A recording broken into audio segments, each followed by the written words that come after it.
O presidente russo Putin tem adiado repetidamente um cessar-fogo com a Ucrânia. Por quê? Há um segredo obscuro que o líder da Rússia não quer que ninguém saiba. Um cessar-fogo na Ucrânia fará Moscou desmoronar por dentro.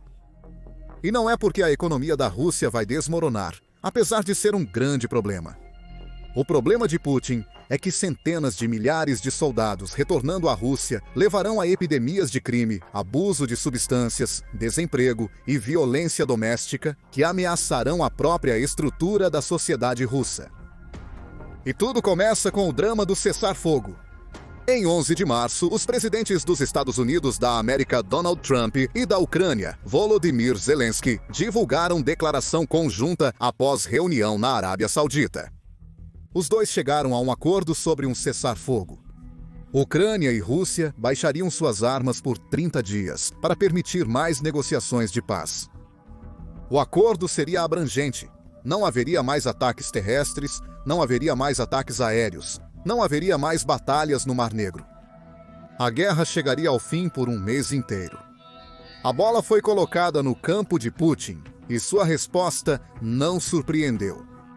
Ele disse não à proposta inicial de cessar-fogo, alegando que tinha muitas perguntas que precisavam ser respondidas antes que ele concordasse com a Rússia depondo suas armas. O que se seguiu foram várias semanas de drama de cessar-fogo. Uma semana depois de Estados Unidos da América e Ucrânia firmarem um acordo, Putin conversou com Trump por telefone. Ele prometeu um cessar-fogo imediato na infraestrutura energética, com o qual a Ucrânia concordou. A Rússia atacou a infraestrutura energética da Ucrânia. Apenas horas após essa ligação, a Ucrânia respondeu à altura, e o status desse cessar-fogo limitado agora está em aberto. Neste momento, Putin e Trump estão discutindo um cessar-fogo no Mar Negro. E, novamente, o líder da Rússia está jogando duro. Segundo a Cable News Network, ele informou a Trump que a Rússia só aceitaria um cessar-fogo no Mar Negro se as sanções impostas por invadir a Ucrânia fossem suspensas. No momento, a economia da Rússia está rangendo sob o peso de 24.311 sanções, 7.384, das quais são impostas pelos Estados Unidos da América. Curiosamente, 26 de março trouxe a notícia de que Rússia e Ucrânia concordaram com um cessar-fogo limitado na via navegável contestada. Parece que a Rússia conseguiu que suas sanções fossem suspensas. No entanto, recebeu um acordo dos Estados Unidos da América para ajudá-la a obter acesso a fertilizantes e outros produtos agrícolas, para ajudar sua indústria agrícola em dificuldades. Os Estados Unidos da América também ajudarão a Ucrânia a facilitar a devolução de prisioneiros de guerra e detidos civis. Além de supervisionar a reunião de pelo menos algumas das supostamente 700 mil crianças que a Rússia arrancou da Ucrânia desde que Putin invadiu. Ainda assim, não é um cessar-fogo total. Se as promessas quebradas de Putin sobre infraestrutura energética indicam algo, nem a Ucrânia nem os Estados Unidos da América podem confiar que ele cumprirá sua palavra. As chances são de que veremos mais ataques russos no Mar Negro nos próximos dias, apesar do cessar-fogo recentemente negociado na região. E o motivo é simples. Apesar de todo o seu discurso sobre querer arranjar um cessar-fogo, a realidade é que Putin não quer terminar a guerra na Ucrânia. Ele está negociando, está atrasando, e tudo isso para manter a guerra que ele começou pelo maior tempo humanamente possível. Por quê? Afinal, a Rússia sofreu perdas catastróficas contra a Ucrânia nos últimos 3 anos. De acordo com o Ministério das Finanças da Ucrânia, a invasão de Putin custou ao seu país mais de 907 mil soldados perdidos para a morte, ferimento ou captura. A Rússia perdeu mais de 10 mil tanques, mais de 21.600 veículos de combate blindados e muito mais equipamentos. Tudo em troca de assumir o controle de apenas 20% do território da Ucrânia. Um cessar-fogo daria a Putin a chance de se reagrupar e preparar para um novo ataque, ou retirar suas tropas de volta para a Rússia. Sim, mas é a parte de trazer os soldados de volta para a Rússia que é o problema para Putin. Ele está atrasando e negociando tanto sobre um cessar-fogo porque sabe que ter centenas de milhares de soldados retornando ao seu país irá destruir a Rússia. Como exatamente um fim para a guerra na Ucrânia, temporário ou não, poderia dizimar a Rússia? A resposta consta em um relatório da Medusa de 17 de março. Ele indica uma conta no Telegram chamada Fari Daily, que afirma que as negociações sobre um acordo de cessar-fogo estão estagnadas. Putin sabe que se os soldados russos voltarem para casa, enfrentarão muitos desafios domésticos. Soldados lutando com transtorno de estresse pós-traumático ou transtorno de estresse pós-traumático voltarão para um país que não oferece empregos e muito pouco alívio dos sintomas associados às suas condições. O crime aumentará, o abuso de substâncias vai disparar. Em meio a isso tudo, Putin terá que lidar com a chegada de centenas de milhares de soldados violentos. E sem lugar para liberar sua agressão, exceto contra seu próprio povo. Graves problemas internos ameaçam a Rússia. Segundo a Medusa, esses problemas se dividem em 4 categorias principais. A primeira sendo o aumento do abuso de drogas e álcool. Muitos soldados que retornam provavelmente recorrerão ao álcool ou às drogas para lidar com seu trauma. O primeiro ano após a guerra será de bebedeira intensa. De acordo com uma fonte anônima do Ministério do Trabalho da Rússia, já existem sinais de que isso está se tornando um problema, segundo o relatório da Medusa. Por exemplo, veteranos que retornam à Rússia das linhas de frente devido a ferimentos ou membros perdidos estão achando difícil se reintegrar à vida civil. Eles começaram a beber pesadamente para lidar com o estresse e a dor causados pelo que veem como o abandono de sua própria sociedade e os problemas que enfrentam. A verdade é que o consumo de álcool sempre foi um problema para a Rússia, tanto dentro quanto fora de seu exército. No verão de 2023, surgiram relatórios de que as tropas russas estavam tentando silenciar os horrores de suas experiências na guerra da Ucrânia. A Radio Free Europe, ou Radio Free Europe, relata que o exército russo já estava em meio a uma crise de dependência em junho de 2023. O Ministério da Defesa da Rússia estava sobrecarregado com o peso do problema. A publicação cita um médico russo na região de Rostov dizendo: "O Ministério da Defesa tem um departamento inteiro para reabilitação psicológica, mas nenhum trabalho real para o tratamento em larga escala do transtorno de estresse pós-traumático está sendo feito." Mas quando alguém testemunha os horrores e a sujeira da guerra, com membros arrancados, feridas abertas e morte, muitos tentarão silenciar essas memórias com drogas e álcool. Caso contrário, eles enlouqueceriam. Radio Free Europe aponta que a mefedrona, que é uma anfetamina sintética referida como sal na Rússia, já está se tornando um problema massivo. Cerca de 50% dos pacientes admitidos em clínicas estaduais para tratamento de dependência usam a droga. E já está se infiltrando no exército russo. Os casos de drogas nos tribunais militares russos já vinham aumentando. Em 2023, com 3 condenações apenas em março daquele ano. Para contextualizar, tanto 2021 quanto 2022 viram apenas 3 condenações durante todo o ano, com 2020 tendo uma condenação relacionada a drogas. Beber é igualmente um problema. Em um artigo de 2023, The Hill aponta que o abuso de álcool é desenfreado na sociedade russa, com seus tentáculos se estendendo para envolver políticos seniores. O próprio Putin pode não beber, ou assim ele afirma, mas The Hill diz que os funcionários do Kremlin têm escalado. De buscar consolo em um copo de vodka a consumir uma garrafa inteira durante o horário de trabalho. Isso são apenas pessoas tentando sobreviver dentro do regime autoritário de Putin? Os problemas com álcool são muito mais graves no exército russo. Segundo The Hill, esses problemas começaram quando as forças de Putin invadiram. A embriaguez entre os soldados russos era comum, levando a Rússia a proibir a venda de álcool em vários territórios ocupados da Ucrânia. Isso aparentemente levou a um aumento no consumo de drogas não alcoólicas, incluindo o sal citado antes, além de heroína, cannabis e outros opiáceos. Na Rússia, o tráfico de drogas é o segundo maior crime após o roubo, estando ambos intimamente relacionados. Usuários de drogas roubam para obter dinheiro e comprar drogas, gerando um ciclo vicioso. Isso só vai piorar se um cessar-fogo for anunciado e milhares de soldados russos já viciados voltarem para casa. Em janeiro de 2024, o Moscow Times relatou que a dependência de álcool aumentou na Rússia pela primeira vez em mais de uma década. Entre 2010 e 2021, os números vinham diminuindo, vendo uma queda no diagnóstico pela primeira vez do transtorno do uso de álcool de 153.900 para 53.300. Mas em 2022, o número de diagnósticos foi de 54.200. Não é um aumento enorme nos números, mas indica uma tendência preocupante.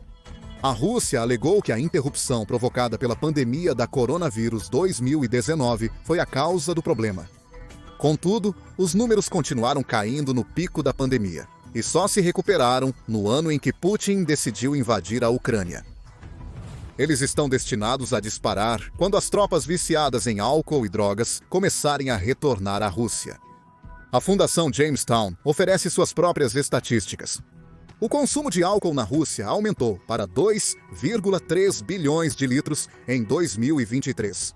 Esses números não eram vistos desde o final da era soviética, quando o Império Russo desmoronava. Esse crescimento na dependência impacta a segunda razão pela qual a Rússia entrará em colapso se Putin aceitar um cessar-fogo: crime desenfreado. Existem alguns fatores em jogo aqui. Como a Fundação Jamestown aponta, o aumento no consumo de álcool na Rússia em 2023 parece se correlacionar com um aumento semelhante no crime violento. Registrou mais de 589 mil crimes violentos em 2023, que é o número mais alto registrado desde 2011. A fundação cita a Interfax, afirmando que o Kremlin está culpando os atos violentos em crimes cometidos por formações ucranianas em território russo. No entanto, nota, esta afirmação ocorreu mais de um ano antes da Ucrânia adentrar o território russo através da invasão de Kursk. Medusa destaca o verdadeiro problema aqui. Os soldados que retornam à Rússia são alguns dos cidadãos comuns mais bem pagos do país. A Rússia atualmente gasta cerca de 8% do orçamento federal com salários militares, com soldados recebendo um salário mensal de combate de aproximadamente 200 mil rublos. Isso equivale a entre 2 mil e 3 mil mensais, o que coloca os soldados entre os 15% mais bem remunerados do país. Isso é ótimo para Putin atrair voluntários para o seu exército, balançando uma cenoura em forma de rublo no final de um bastão, e muitos não conseguem resistir. O problema é que esses soldados de alta renda provavelmente não aceitarão empregos regulares com salários menores ao retornarem à Rússia, e na ausência do influxo de dinheiro que veio do seu serviço militar. Muitos desses soldados, já acostumados a usar a violência para obter o que desejam, recorrerão ao crime. E a qualidade de vida deles vai diminuir, diz Medusa. Isso pode levá-los a fazer empréstimos em massa, que terão dificuldade em pagar devido às altíssimas taxas de juros da Rússia. É apenas lógico que alguns dos soldados que retornam da Rússia recorram ao crime para colocar comida na mesa e, em alguns casos, drogas e álcool em seus sistemas. Esse problema é agravado por outro. Muitos dos soldados de Putin já são criminosos. Em outubro de 2024, Putin assinou uma lei que permite a réus criminais em julgamento ou apelação evitarem as acusações. Ao se alistarem no exército russo, eles trocam pena de prisão por serviço militar, em uma jogada desesperada de Putin para reforçar suas forças enfraquecidas. A Rússia planejava recrutar inicialmente 24 mil de seus criminosos, mas uma fonte militar de defesa russa afirmou que o número provavelmente chegaria a 60 mil. Ambos estavam errados. Em janeiro de 2025, o Kyiv Independent informava que a Rússia já havia incorporado até 180 mil condenados em seu exército, o que é cerca de metade dos 300 mil a 350 mil prisioneiros no sistema prisional do país, até o final de 2024. É provável que mais criminosos sejam recrutados. O Moscow Times relatou que o número de indivíduos se alistando para o exército da Rússia caiu 5 vezes desde então. Em meados de 2024, o número caiu de 200 a 250 por dia para apenas 40 por dia em fevereiro de 2025. Apesar dos altos salários e de um bônus de contratação de $19 mil oferecido aos recrutas. Pense no que tudo isso significa para a Rússia. Se um cessar-fogo for adiante, o país pode ter que lidar com soldados anteriormente, não criminosos, recorrendo à violência devido ao baixo salário em casa, vício e, possivelmente, o impacto do transtorno de estresse pós-traumático. Cerca de 180 mil ex-criminosos ou mais, se a guerra se estender, podem estar retornando para casa, que estão livres para cometer mais crimes porque trocaram suas penas de prisão pelo tempo que serviram no exército. Putin provavelmente espera que a maioria desses criminosos acabe morta no campo de batalha ucraniano. Mas a realidade é que a Rússia enfrentará um grande aumento na criminalidade quando seus soldados retornarem. Isso nos leva ao terceiro problema de Putin. Mesmo que os soldados retornando aceitem salários muito menores ao voltar para casa, podem ter poucas opções de trabalho. Putin já tentou mitigar esse problema, pelo menos em algumas áreas. Por lei, empresas devem reservar vagas para soldados russos que deixaram o trabalho para se alistar no exército. Segundo a Medusa, essa lei trará problemas, porque alguns veteranos de combate da Rússia podem se tornar funcionários problemáticos devido ao abuso de drogas e criminalidade. O melhor cenário é que eles receberão para não ir trabalhar, afirma uma fonte anônima do Ministério da Defesa russo. Mas a questão é muito mais séria. O desemprego na Rússia vem caindo constantemente desde novembro. Em 2020, naquele mês, era pouco mais de 6%. Após 4 anos, segundo Moscou, a taxa de desemprego da Rússia é de apenas 2,3%. Aparentemente, isso é bom para a economia russa, com a maioria da população ganhando dinheiro para gastar em bens e serviços. O problema surge quando centenas de milhares de soldados retornam à Rússia após o fim da guerra na Ucrânia. Alguns podem retornar aos antigos empregos, mas muitos milhares descobrirão isso. A baixa taxa de desemprego na Rússia significa que basicamente não há empregos disponíveis. Isso já está se tornando um problema durante a guerra. Em 24 de março, o Kyiv Independent relatou que o mercado de trabalho da Rússia esfriou tanto em 2025 que o número total de vagas no país caiu 15%. Durante o início do ano, o número total de vagas agora é de apenas 2.300.000 e houve quedas em todos os setores. O número de vagas em contabilidade caiu 13,3% em janeiro e fevereiro de 2025, em relação ao mesmo período de 2024. A disponibilidade de empregos para a Caixa caiu 9,1%, com especialistas em recursos humanos vendo uma queda de 9,6% nas oportunidades de emprego. É ainda pior no setor de logística da Rússia, que viu declínios de 25%. Esses são sinais de que empregadores russos estão reduzindo contratações, conforme o país sofre com a tensão econômica imposta pela invasão de Putin. Embora o líder russo afirme haver vagas na indústria de defesa do país, isso não será o bastante. Centenas de milhares de soldados russos podem voltar para um país onde não conseguirão emprego. E, como apontado pela Fundação Jamestown, sem trabalho, esses soldados podem se voltar para o crime. O que leva à quarta questão levantada pelo relatório da Medusa, um aumento na violência doméstica. As esposas, em particular, estarão em alto risco de enfrentar violência de homens com transtorno de estresse pós-traumático, afirma o canal Fairy Daily Telegram, que a Medusa cita. Esse aumento também será acompanhado por um crescimento nas gravidezes não planejadas, distante do aumento constante nas taxas de natalidade que a Rússia almeja. A violência doméstica já é um problema em ambos os lados da guerra na Ucrânia.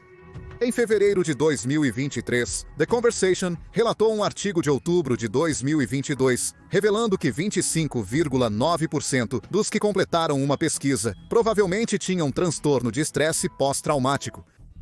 Compare isso com os 3,7% dos homens e 5,1% das mulheres que têm a aflição no Reino Unido. Dá para ver a diferença que uma guerra causa. A alta taxa de transtorno de estresse pós-traumático parece se correlacionar com um aumento de 8% nos casos de violência doméstica e 5% nas experiências sexuais forçadas na Ucrânia. É ainda pior na Rússia. Antes mesmo da invasão de Putin à Ucrânia, a Rússia já enfrentava uma crise de violência doméstica. Em 29.470 casos de crimes violentos contra o cônjuge, houve 29.470 casos de crimes violentos contra o cônjuge.